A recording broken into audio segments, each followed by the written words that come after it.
જો કોઈ મહિલા ખોટો કેસ દાખલ કરે તો તેને શું સજા થઈ શકે? કાયદાની કલમમાં આજે જાણીએ શું છે આ અંગેના નિયમ. ભારતમાં જો કોઈ મહિલા ખોટો ફોજદારી કેસ દાખલ કરે છે તો તેને કાયદા હેઠળ સજા થઈ શકે છે.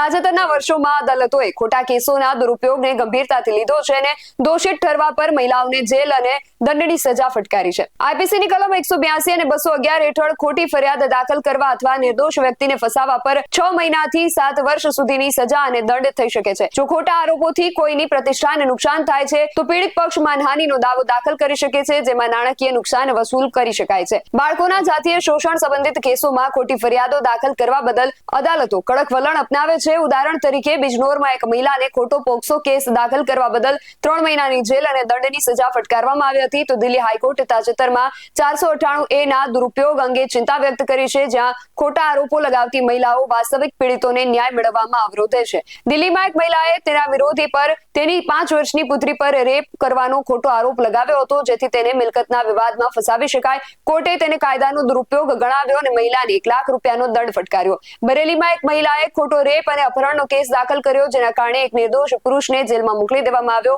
કોર્ટે મહિલાને 4.5 વર્ષની સજા ફટકારી અને 5.88 લાખનો દંડ ફટકાર્યો.